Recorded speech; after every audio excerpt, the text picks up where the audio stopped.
Hello, everyone, and welcome to today's webinar, 2025 in Review, 2026 in Sight, Trends and Turning Points. My name is Danny McGlynn, and I'm the president of the Institute for Financial Integrity. IFI's mission is to protect the financial system from use by illicit actors and to combat threats to collective security through cutting-edge research, training, and education, including webinars like today. Good morning, good afternoon, and good evening, depending on where you are. We appreciate you taking the time out of your busy schedule to be part of this important session, and we hope you take away some valuable information and insights. We're going to start with some housekeeping. Today's webinar is being recorded, and we'll share the link with you after in case you missed anything or want to revisit something or share it with colleagues. Please feel free to submit questions throughout the session using the Q&A tab on your screen. We'll try to address as many as time permits, and thank you to those who submitted questions ahead of time. We've worked some of those into our discussion, and we'll be covering as many as possible. Finally, you'll notice an area for documents, which includes resources related to some of the topics that we're going to discuss today, in case you want to check those out. So, without further ado, let me introduce our fabulous panelists, starting with Catherine Woods, who's an Associate Managing Director here at the Institute for Financial Integrity. Catherine is IFI's subject matter lead on cartels, Chinese money laundering networks, illicit procurement networks, and emerging technologies such as digital assets. Her career includes more than 15 years in senior and specialist positions in global banks and fintech startups in Australia, London, and Hong Kong. She was a financial intelligence and investigations senior analyst at HSBC Bank. She led public-private partnerships and outreach programs for Standard Chartered Bank and represented financial services at the UK's Joint Money Laundering Intelligence Task Force, or JMLIT, a world-leading public-private intelligence sharing partnership. Catherine's been a speaker on countering money laundering at Interpol in Lyon, and on terrorist financing at the National War College in Washington, D.C. She's also published articles by the Modern War Institute at West Point, by the Royal United Services Institute, and also most recently had articles featured in ABA's Risk and Compliance magazine on cartel money laundering, the convergence of sanctions evasion, export control evasion, and money laundering. And most importantly, Catherine's been to more cool places in the United States and around the world than anyone I know. So if you're ever chatting with her, be sure to ask Catherine about the most interesting place that she's been to recently. Next, we have Amir Fadavi, who's a senior director at K2 Integrity. Amir advises all types of clients, including global financial institutions, fintech companies, and governments on all matter of counter-illicit finance issues, with a particular focus on complex matters related to economic sanctions imposed by key authorities, notably the United States, the European Union, and the United Kingdom. Amir helps clients design, establish, implement, and maintain strong and robust compliance frameworks. In order to improve effectiveness, he works with clients and leads sanctions gap analysis, risk assessments, policy and process enhancements, and remediation efforts, as well as training and capacity building efforts. Prior to joining K2 Integrity, Amir served as the global sanctions lead at Airwallex, where he led the company's sanctions compliance program. And before that, he was a member of BNP Paribas's sanctions compliance team.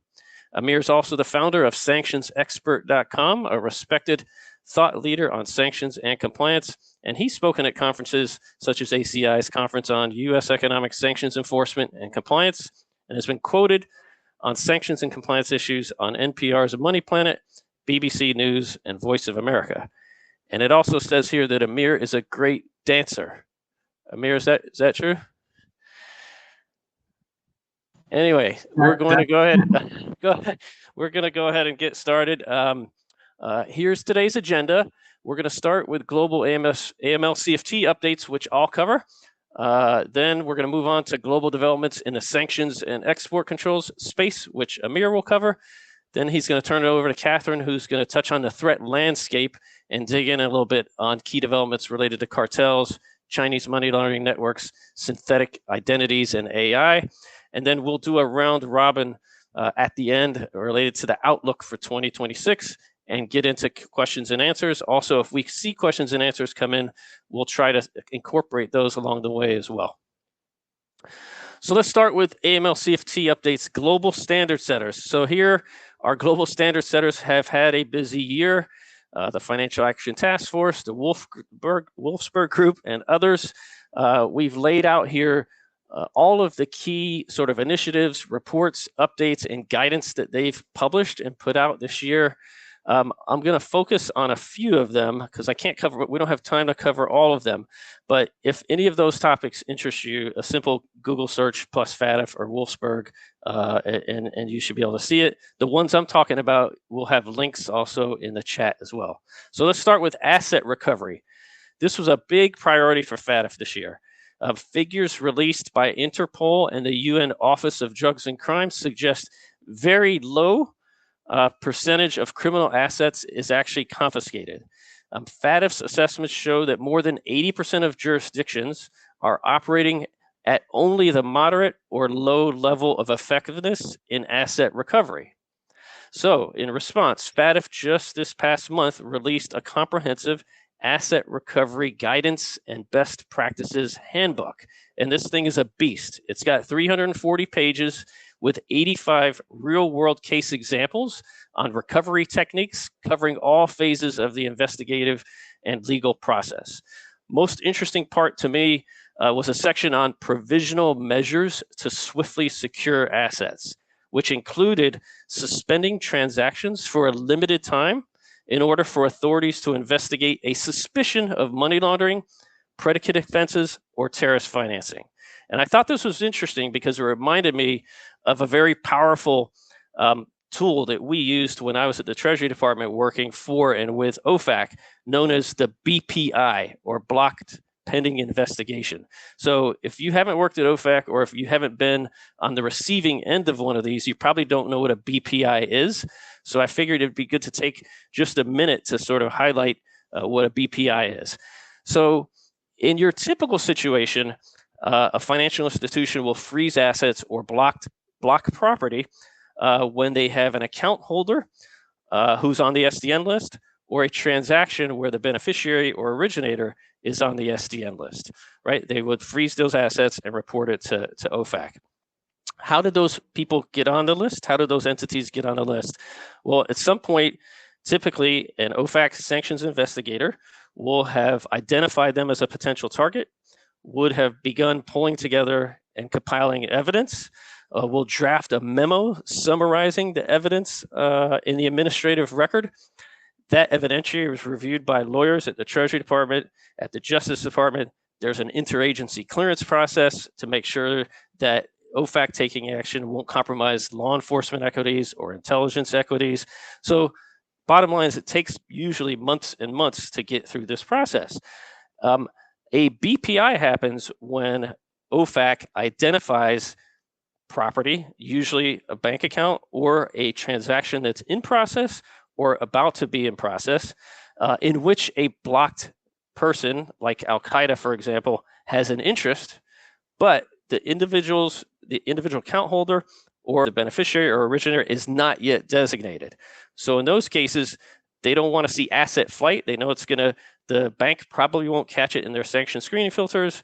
They won't have time to designate before the assets move. So OFAC will issue a BPI for the bank to block pending the investigation, which eventually, usually the person ends up being designated publicly. So that's BPI. Moving on to proliferation finance and sanctions evasion. So my vote for the best report of the entire year was put out in June by FATF, and it was called Complex Proliferation Financing and Sanctions Evasion Schemes. So this is a huge area for improvement. It's going to continue to be a focus area for FATF. Only 16% of countries assessed have demonstrated high or substantial effectiveness in implementing targeted financial sanctions under UN Security Council resolutions on proliferation. So this report has a detailed analysis on the evolving methods and techniques used to evade proliferation finance-related sanctions, challenges and best practices for detecting proliferation finance and sanctions evasion, red flag indicators. They've got 25 red flags related to customers and customer behavior, 22 red flags associated with transactions, 31 red flags associated with trade activities. My favorite, there's a ton of real life case studies shared by 17 different countries. That's part of this report. It's an absolute gold mine if you work on developing training like we do here at IFI. My favorite case study was submitted by the UAE, where they have one suspicious transaction report filed by a bank triggered an entire investigation by the FIU and by law enforcement that eventually resulted in asset freezes and arrest that pretty much disrupted a network that was involved in helping Iran evade proliferation finance sanctions.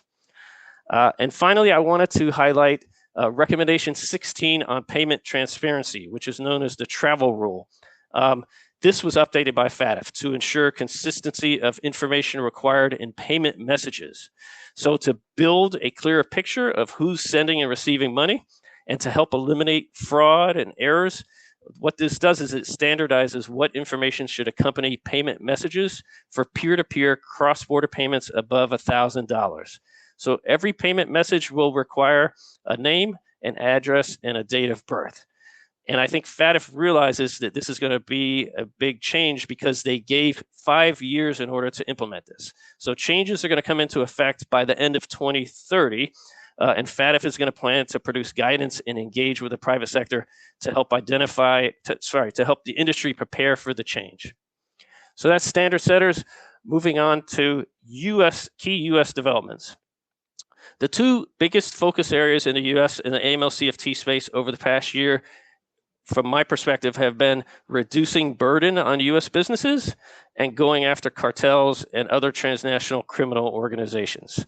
Sort of on the reducing burden side, we saw this in various forms, whether it was exempting US businesses from the beneficial information reporting rule, whether it was postponing the investment advisor rule and the requirements that were imposed on the real estate sector.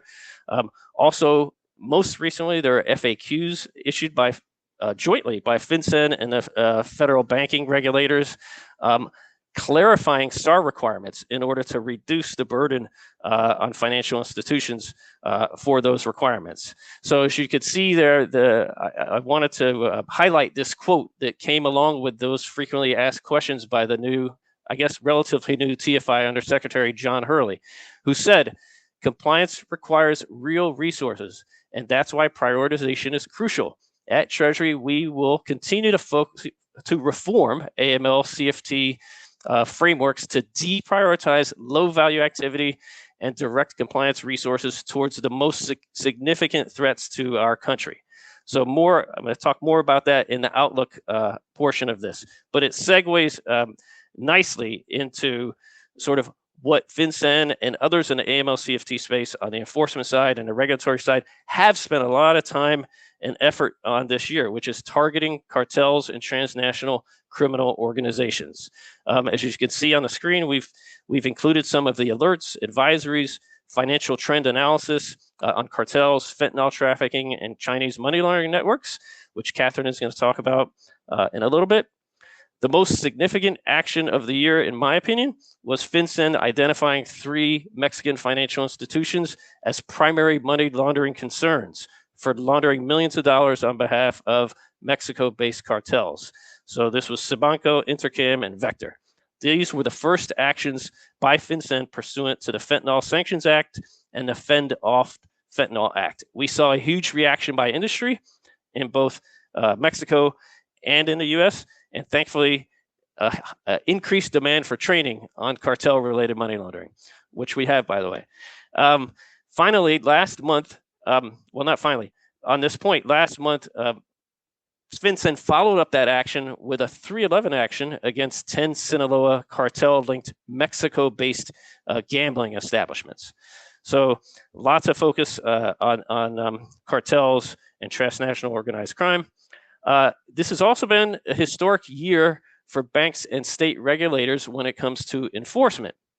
So historic year for the banking industry in a good way. 0 penalties for violating AML-CFT regulations. This has been the First time this has happened in over 20 years. And not to spoil it for Amir, but I think he's going to share similar news on the sanctions front. But on the AML-CFT front, no banks so far. I hope I didn't jinx it, and we're going to see something big come down in the next few weeks. Instead, the focus was on crypto exchanges, money transmitters, security firms, and casinos. Also, for the first time, we saw joint enforcement actions by multiple state regulators. So in January, regulators of 8 states entered an $80 million settlement with Block.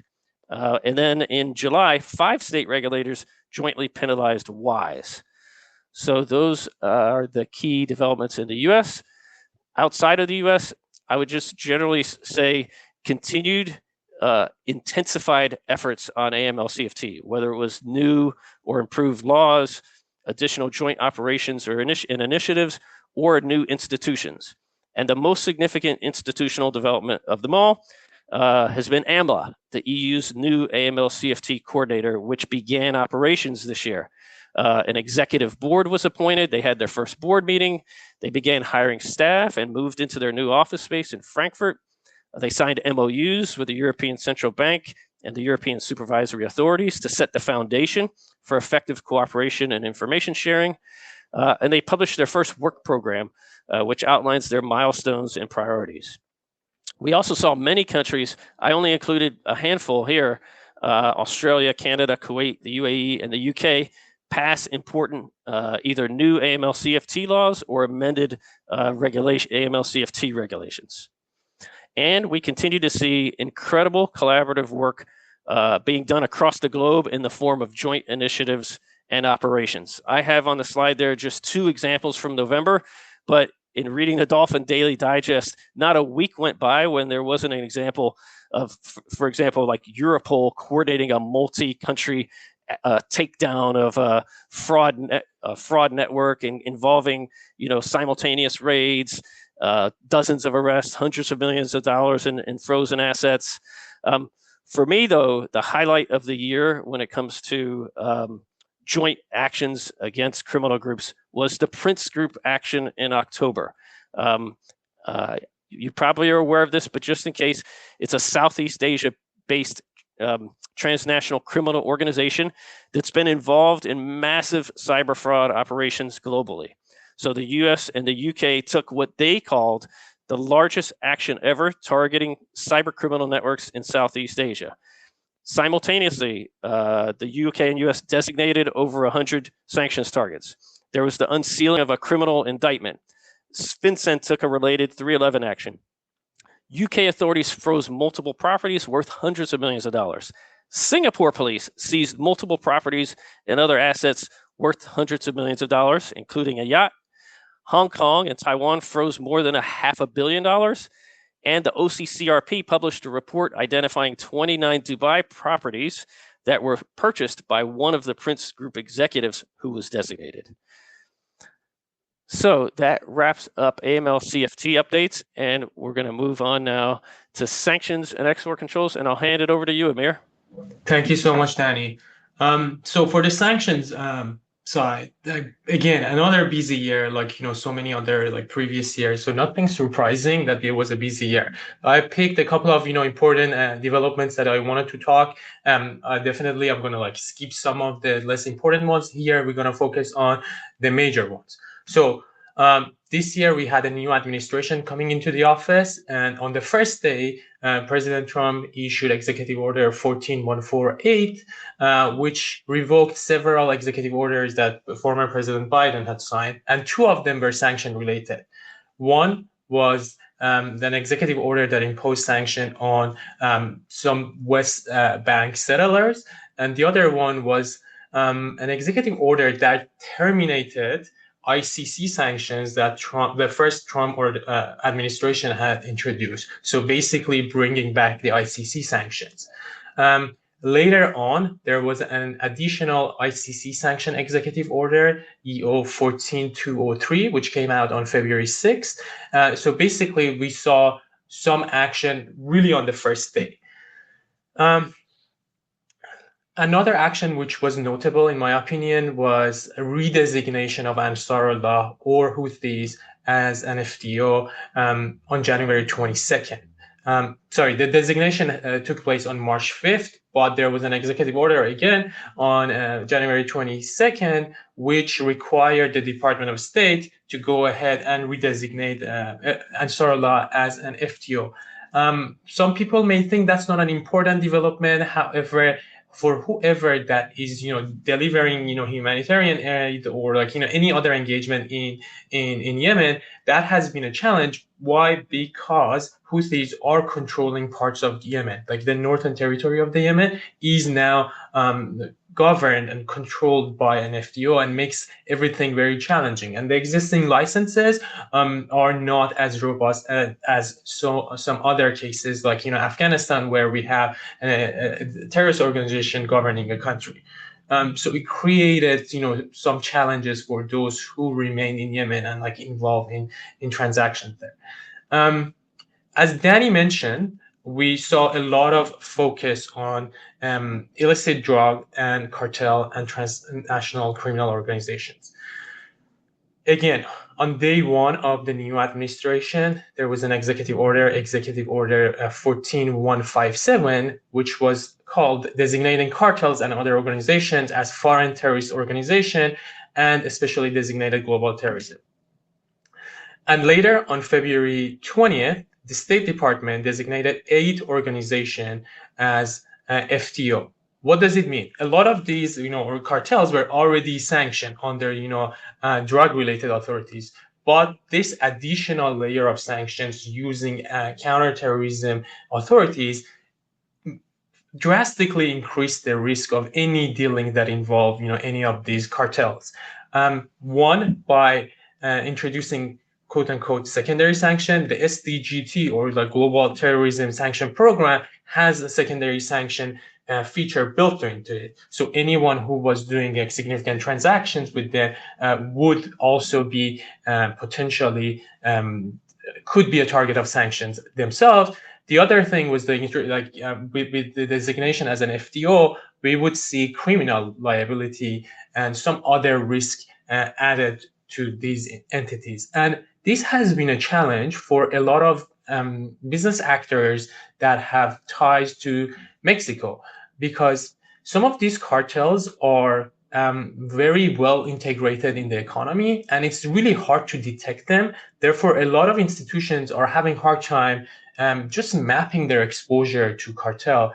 And now that there is a risk of being sanctioned, or as Danny mentioned, being targeted by FinCEN or by criminal private actions under and some anti-terrorism laws and regulations that we have in the U.S., and also the criminal activity. So the risk suddenly tripled.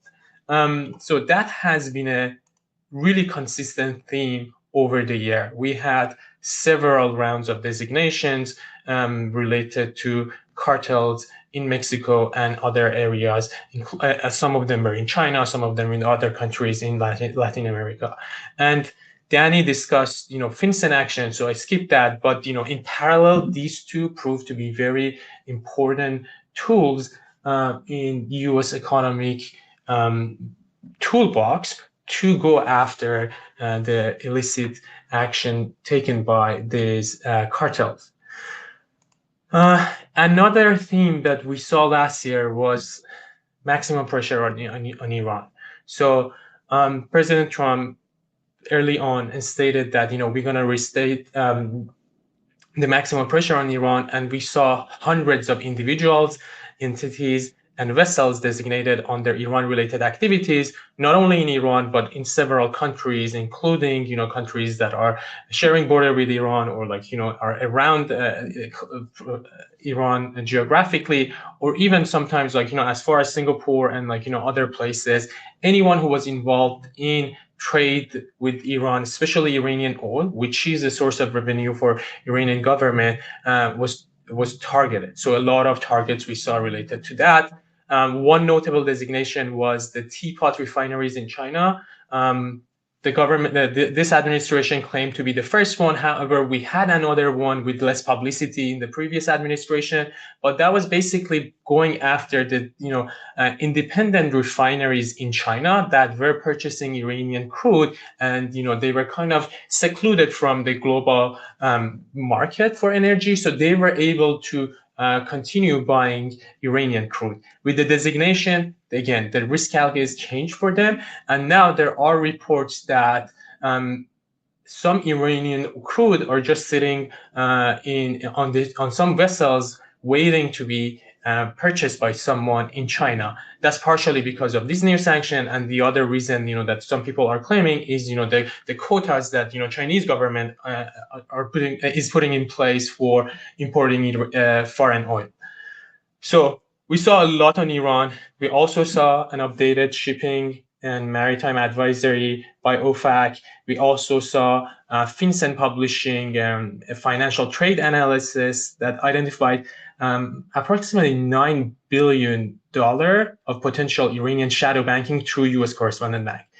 It's fascinating, despite all these sanctions, to see Iran is still, moving that level of that volume of transactions and that number through U.S. correspondent bank. So this government is very focused on Iran and the threat of Iran, and we will continue to see more of that. One of the most surprising actions of the year was Syria sanction relaxation.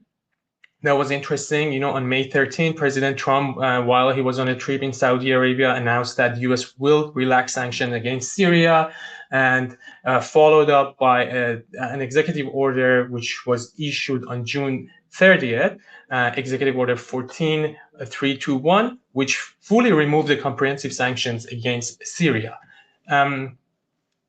At the same time, there was a new sanction, or like a renaming of sanction program, which was promoting accountability for Assad and regional stabilization sanction. Some of the parties that were related to the Assad government now are designated under that, and some that are related to Iran and Russia proxy are still designated under that. But the main Syria sanction program is gone. So that was a really massive, unexpected change, and other agencies, including OFAC and BIS, followed up by OFAC initially issued a general license, GL25, and later State Department revoked the FDO designation of HTS, or Hayat Tahrir al-Sham, which was the group that basically toppled Assad regime. And interestingly, we saw that the new president of Syria and their internal minister, who were sanctioned by the UN, they were delisted by UN first on November 6th, and then a day later, US also removed their name from the SDN list. They were designated with SDGT tag, or a specially designated global terrorist tag. So it was one of those interesting moments that someone who used to be sanctioned with global terrorism tag now was like giving a talk at the UN at the UN General Assembly, and later we saw that they were more engagement with the Syrian government. There is a tri-seal advisory that OFAC, State Department, and BIS publish. Highly recommend reading that, just to describe what has been happening on that. We saw a continuous cyber and scam-related designations. Danny talked about it, so I'll skip that in the interest of time. And lastly, there was an interesting lack of any action related to Russia till October 22nd, when both Lukoil and Rosneft were designated. So the Trump administration didn't do anything in this, just to make sure the conversation and the negotiations that were ongoing with Russia were working well. But at some point, this administration did something that the previous one didn't, going after two of the biggest oil and energy companies in Russia. And as you have probably heard, there has been a lot of conversation about acquiring the foreign assets of those designated parties by non-sanctioned parties. On the UK and EU side, again, busy year. Mainly, we had more sanctions on Russia. UK, we saw the Russia Sanction Amendment Regulations of 2025, which introduced additional export sanction, software-related restriction, and import sanction related to certain synthetic diamond that were processed in third countries, so not directly from Russia, but also in third countries, and also several rounds of designation, including Rosneft and Lukoil. EU had 4 packages, 16, 17, 18, and 19 against Russia. So that was a stark difference, with the previous administration. We saw EU and UK continued Russia, but this time we didn't see US joining them for several action. However, we saw some collaboration between mainly US and UK on the sanction side and scam and cyber related topics. The other major development was snapback of sanctions against Iran. There was an attempt by China and Russia to extend the sanction relief granted by JCPOA, which failed. There was no UN Security Council resolution, and as a result of that, the UN sanction against Iran snapped back on September 27th. EU and UK swiftly brought back those sanctions. Okay, so we can move to the next slides. So this one, this is like all the actions that we saw on the enforcement side.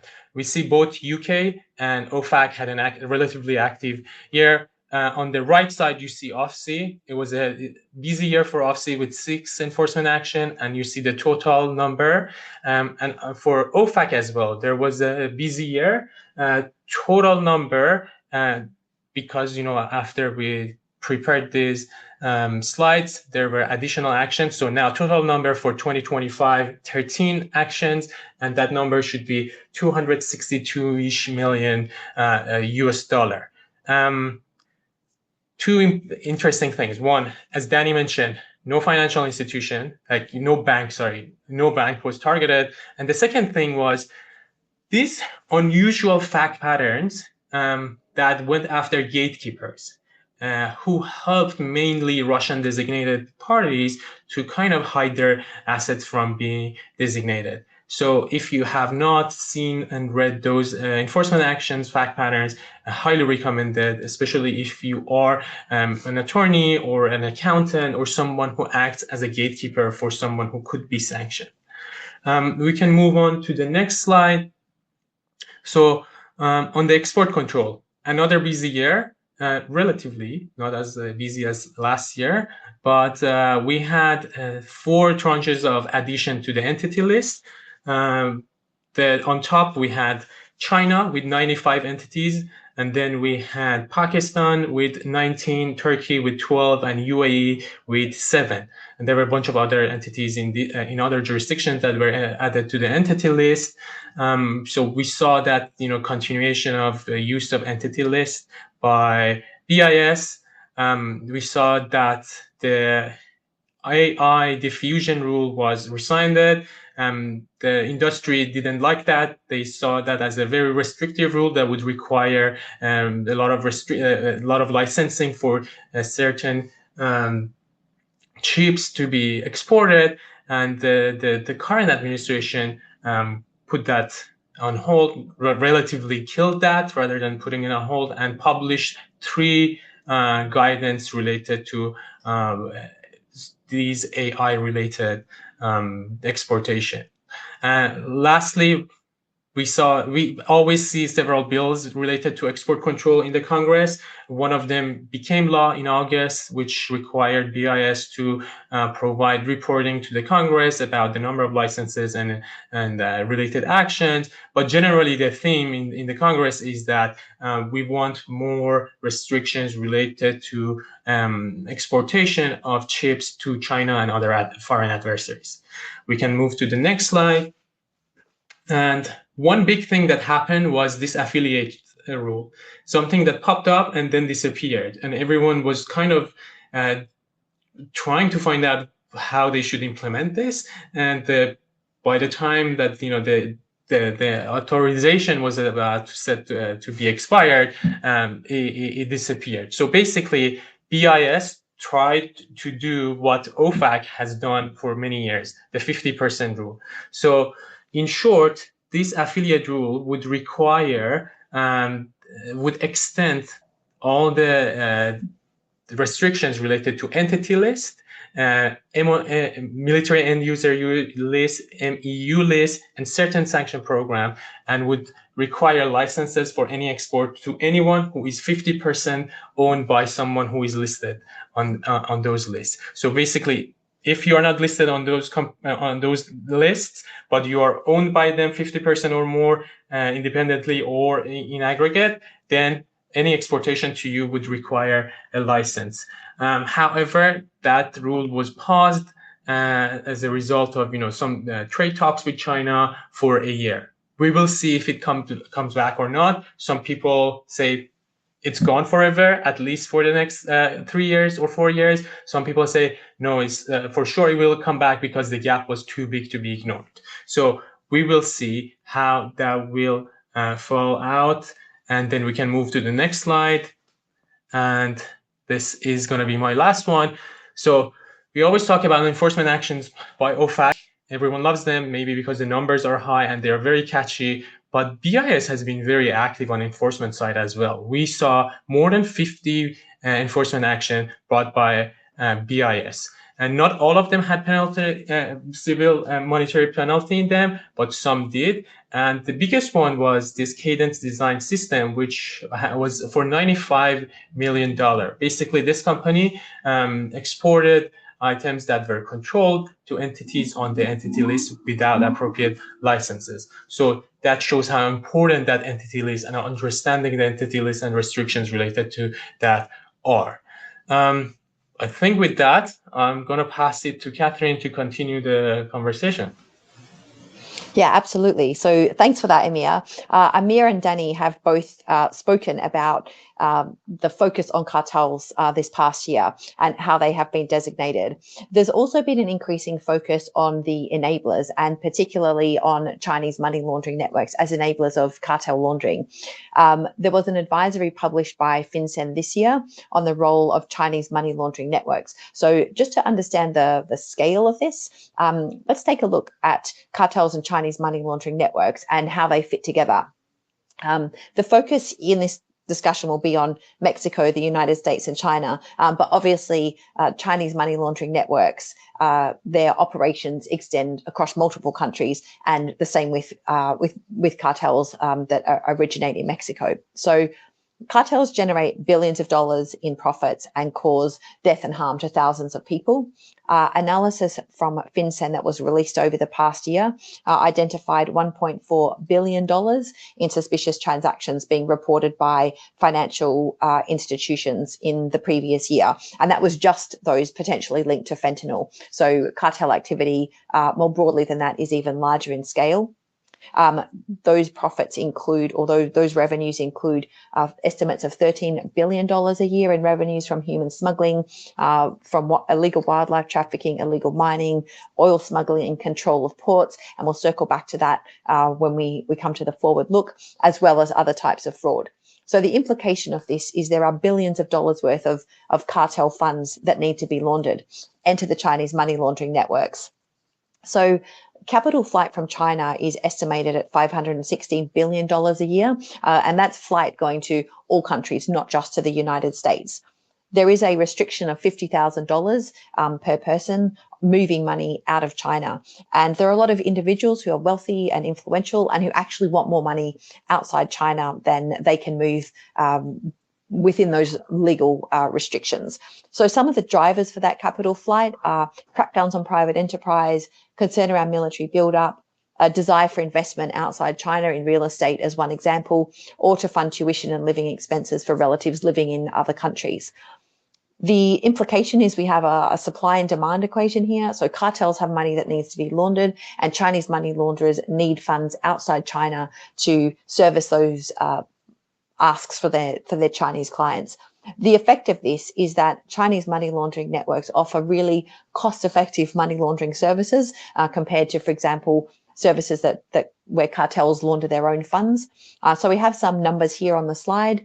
The estimates are that Chinese money laundering networks charge 2% or less to launder funds. This is to the cartels, and in comparison with cartels that charge perhaps 10%.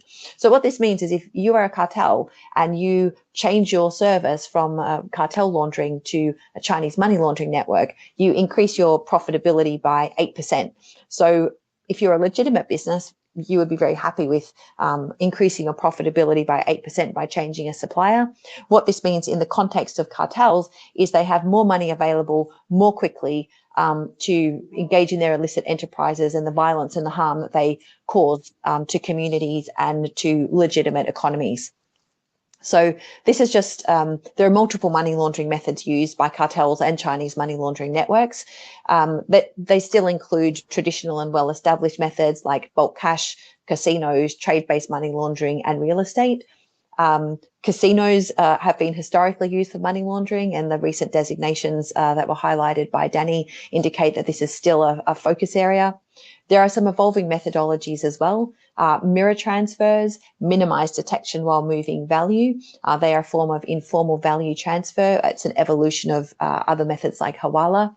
Daigo means buying luxury goods on behalf of others and using the physical movement of items to move value while again minimizing detection. We have cryptocurrencies. So the DEA seized more cash than crypto over the period 2020 to 2024. And with increasing crypto adoption, we might reasonably expect that more recent seizures are more weighted towards crypto.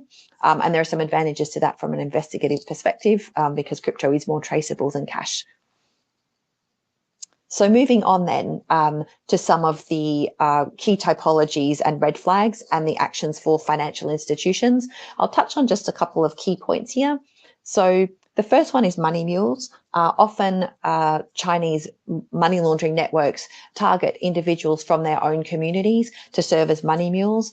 In particular, they target students, and we have data that suggests that students feel a sense of obligation to support their community, which means that they will agree to launder money or to accept small packages of illicit substances. The data that supports that is in an article that is available for download.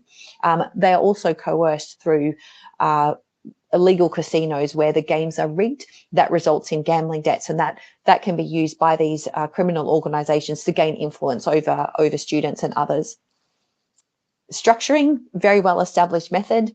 This involves breaking money down into smaller amounts with the attempt to avoid detection. So there are some examples that we've seen of, for example, this is cartel laundering of 24 cash deposits within 79 minutes, totaling about $16,000. That was at multiple ATMs within the same geographic area. There was another example of 15 cash deposits within just 13 minutes into a single ATM. They totaled just under $20,000. Precursor chemicals. China remains the largest supplier of precursor chemicals for manufacturing fentanyl. India is is an emerging precursor supplier. And what this reflects is that for financial institutions and others, businesses can also be used to cover some of these illicit activities. So it's not just individual money mules laundering the funds, but businesses can also be used. There are high-risk industries and geographies. Ones that are very clear and well-established are ones in, chemicals or pharmaceutical-related industries. There are specific transaction references that can be used to identify transactions that may be indicative of acquisition of precursor chemicals. We've seen instances of buildings being photoshopped, so it will be the same physical building, but with different company logos put onto the front in an attempt to make a shell company or a front company look as though it's actually a legitimate business. We spoke briefly about Daigo on the previous slide and what this means. The methodology behind this is that luxury items or high value items are purchased in Western countries. they are shipped to China and they are sold. A significant profit is made by doing that, usually by avoiding taxes or tariffs. There's nothing illegal about it other than that tax or tariff avoidance aspect in the, in China. But where there are profits to be made, Chinese money laundering networks and other criminal organizations become involved. So Daigo can then be funded by organized criminal networks, sourcing those funds from cartel proceeds. And of course, we've referred to crypto as an emerging method. So there are many methods used that are similar to cash, so funneling, structuring, and pooling. There are also some methods that are more specific to crypto. We'll get very technical if we go into that. So chain swapping, for example, use of gas fees to identify links with specific illicit activities. I have an article available for download for anyone who wants to really dig into the detail there. So we did have a question submitted during registration by Camden, who comes from a financial institution headquartered in Japan. That article will give you a lot more detail on how crypto is used for fentanyl laundering and other scams. So take a look at that, and hopefully that will answer your questions. On the right-hand side, we have the actions that financial institutions can take. Grouping these all together, what an institution needs to do is to assess how these risks present to that institution based on its clients, geographies, and products, and to make sure that they implement that into their institutional risk assessments, their processes and controls, their staff training, and in the relationships they have with others to ensure more effective joint action. So just one example of that, we spoke about Daigo. FinCEN reporting identified that $9.6 million were reported in suspicious transactions, specifically referencing Daigo. So that's a large number, but very small compared to the $312 billion in potential illicit activity referencing Chinese money laundering network. We counterpoint that with $19 billion reported in unusual credit card activity. And what this potentially indicates is a lot of that unusual credit card activity may actually be Daigo, but that hasn't been fully identified. So potentially some scope there to continue to adapt those methodologies and internal controls to identify the emerging threats. Moving now on to a second subject, completely different here. This is about some of the emerging trends that we are seeing in fraud and financial crime. So we'll briefly touch on synthetic identities. These are fictitious or partly fictitious identities that can be used fabricated or combinations of real and false information, such as a real social security number that has been compromised in a data breach with a fake name. Synthetic identities aren't new, but the use of artificial intelligence enables them to be generated more quickly at scale and for the false identities to be more credible. So this could be individuals or it could be entities. There are a number of key data points here on the slide, and analysis from FinCEN indicates that this is real. It's already happening. It's not a theoretical or hypothetical future risk. It's actually something that is happening now. If we can move on to the next slide. We have some red flags here and the key actions to take. So red flags are indicators that identity documents or the person presenting during the video selfie aspect of onboarding are actually artificially generated. The next set of red flags are ones that indicate that an identity may be synthetic. So same social security number used by multiple individuals or multiple accounts being opened from the same device or the same all accessing services from the same IP address. And what they can indicate is those are synthetic identities being controlled by the same individual. So we have actions for financial institutions to take. These again are actually similar in some ways to the ones that we spoke about for cartels and Chinese money laundering networks. What they're really focused on is making sure that financial institutions understand how this risk presents and that they make sure that their controls and processes are adapted accordingly. So I'll give a couple of examples of this. One way that synthetic identities are used is in what's called bust out fraud. So a synthetic identity is used to open an account, to take out credit and to take out loans. Initially, they have small limits, they repay those, their credit limits are increased, and eventually they max out everything and default. So if the use of synthetic identities is not identified, this could present as a legitimate customer that's just defaulted on their loans. What a financial institution needs to be alert to is that this may be the result of synthetic identity fraud. There may be other identities that are part of this same network, or if they do a backwards look and investigate right from the start of that account opening process, they may find other synthetic identities following similar patterns, and they can take action more promptly. So the effect of this is that a financial institution needs to link various teams together that maybe traditionally haven't worked together, like credit risk, cybersecurity, of financial crime, intelligence and investigations, and others, to create that joint and joined up response to more effectively identify and take action against these types of frauds. They also need to make sure that their controls and processes use measures that are really well adapted to identify synthetic identities and frauds. So this could include, for example, behavioral profiling, which means using things like typing speed or mouse movements or session patterns to identify whether this is a legitimate customer or whether there are multiple customers sharing the same characteristics. Those are much more difficult to falsify than documents or video selfies. So we've touched on a few of the emerging trends as we start to look at synthetic identities and what might occur with them. But I'll hand back to Danny to give a forward look on AML and CFT. All right. Thank you, Catherine and Amir.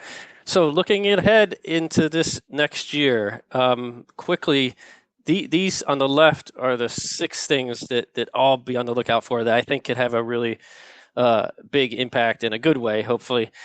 So first of all, the FATF has begun conducting mutual evaluations using a new methodology. It calls it the 5th round methodology. So in previous years, mutual evaluations focused on technical compliance. So for example, does the country have the right laws in place? Has it conducted a national risk assessment? The new criteria emphasizes effectiveness. So countries are being judged on how effective they are at actually implementing AML, CFT, CFP programs across various sectors, and whether those efforts are actually achieving results and protecting the financial system from abuse by illicit actors. So Canada, Turkey, Mexico, the US, China, the UAE, among others, are all scheduled to have mutual evaluations coming up. So it's going to be really interesting for me to see those ratings under the new methodology. I have here culture shift for U.S. examiners. So I mentioned before that the new administration has emphasized reducing burden for U.S. businesses, including in the AML space. So some of our friends and clients in the industry have told me that they're skeptical, frankly, that this is going to actually translate to real results based on past experience. So the big thing to watch here is whether the examiners will actually follow suit. So for example, if a bank places following the instructions from that quote I read from the undersecretary, if a bank places most of its resources on countering risks associated with significant threats to our country, like cartels and Iran, and deprioritizes lower risk areas, will they still get dinged by their examiner for not sufficiently covering the lower risk area? So what I've heard is for this to translate, it's going to require a large cultural shift for the federal banking regulators. That kind of change is difficult to lead, but luckily Treasury is bringing on board Jonathan Burke to lead TFFC. We know Jonathan well. He's former Treasury. He's been in the industry for several years now and knows this issue well. And so I'm optimistic that he's going to, and others are going to help lead this important change. We'll be watching. AMLA's first SPD. So in early 2026, we should see AMLA's first strategic plan, which they call a single programming document. So that's going to be an important indicator of their plans and focus for the next few years. Early indicators are that they plan to prioritize the crypto sector. There's also, looks like very likely to be a new financial crimes agency in Canada to centralize investigative and enforcement authority for financial crimes. That's going to be interesting to see how that develops, as well as how they coordinate and deconflict with FinTrack. In Australia, This year, they're going to start, Austrac is going to start implementing what they call Tranche 2, which is their initiative to regulate DNFBPs in line with FATF standards. That's going to be a big effort and a big adjustment for lawyers and accountants and real estate agents in Australia. And then I'd love to end with my favorite, more focus. I think we're going to see more focus on cross-border collaboration and public-private partnerships. We're going to, whether it's between agencies, countries, public and private sectors, I'm hoping to see 100 more Prince Group-like actions. So that's the AML front. Over to you, Amir, on sanctions and export controls. So on the sanction, I guess the first thing that, I can say with, higher degree of certainty is, continuous pressure on, cartel. We're going to see a lot of designations, and probably we're going to see action from other agencies, including FinCEN. The second thing I wanted to talk about is the Syria situation we had last year. I think, always there is a chance of having breakthroughs. There might be, a reverse in Russia sanction stance, either by reimposing additional sanction if there is no deal, or relaxation of sanction if there is a deal. So, the pivots could happen, or like the situation in Venezuela, or even, potential, conversations with Iran. So, be on the lookout for, these sudden changes. And the best way is just to make sure you have the infrastructure to absorb these events that are unlikely, and the exposure that your financial institution or any other type of institution you are to the risk of sanctions. Lastly, I think we will see continuous focus on export control related to Russia, especially related to microchips.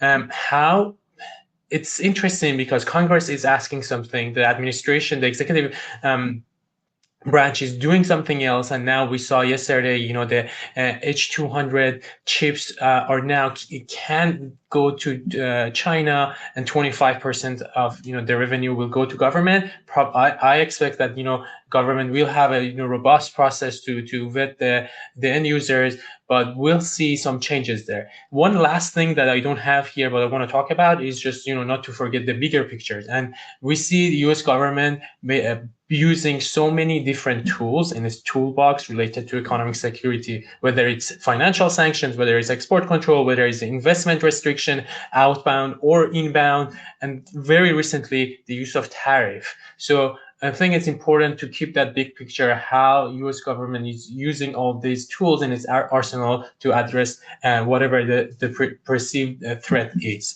And Catherine, now to you. Thank you. So I think we'll see increasing activity by cartels and diversification of that illicit activity and the money laundering methods used, continuation of the trend towards professionalization of laundering and the involvement of Chinese money laundering networks. Thinking about some of the specific predicate offences like fentanyl trafficking, India is increasingly a seller of precursors, and we're seeing a trend also towards precursors to precursors as scrutiny increases on precursor chemicals. I think we'll see manufacture in the United States or other target markets. These are synthetic drugs, so unlike something like cocaine, you don't require large farmlands or growing areas to generate the initial steps in those illicit proceeds. Looking at crypto, we'll see increasing use for laundering, but that reflects increasing crypto adoption in the legitimate economy as well. One of the particular focuses for financial institutions will be, in contrast with terrorist networks that often publish their wallet address, which helps with tracing. Cartels typically don't, and we may see more sophisticated methods used when crypto is being evolved as well. Casinos, we covered that they have been historically used and are back in the spotlight with recent designations. We also covered how students are being targeted by Chinese money laundering networks. Shadow fleet used by Russia and Iran has been well established and well assessed. I think we'll see increasing focus on a cartel dark fleet as well. So over the past year, we had a tanker dock in the port of Ensenada in Mexico. It unloaded 120,000 barrels of diesel directly into fuel trucks, which is highly organized and highly risky. That ship was assessed as being a dark fleet ship used by cartels to smuggle oil. So I think we'll see an increasing need to focus on that as well. AI-enabled fraud and financial crime. I think we covered this fairly thoroughly. We did a forward look on the fact that synthetic identities will increasingly be used, and the key role of AI in generating those. There was a recent case in Hong Kong recently where again, synthetic identities were used, and that scheme resulted in proceeds of nearly $25 million being generated from the network of synthetic identities. So I'm not sure if we have time for Q&A, but I'll hand back to you briefly, Danny. It's been all quiet in the Q&A chat there, but since we're, I think, up at the hour here, it's going to bring us to the end of our webinar. Before you all jump, I have some exciting news about our next webinar. But first, Catherine and Amir, thank you so much for sharing your insights and expertise with us. And for all of you who attended, thank you for joining us. Our next webinar is going to be on January 14th on human trafficking prevention, and we'll feature speakers from Western Union and Polaris, who are going to share their assessments and about the trends, the recent trends, as well as challenges and best practices for detecting potential human trafficking related transactions. We've included a link to the registration in the chat, and we'll also have it in the follow-up email and on our LinkedIn page and website. So have a great day, everybody. We look forward to connecting with you soon.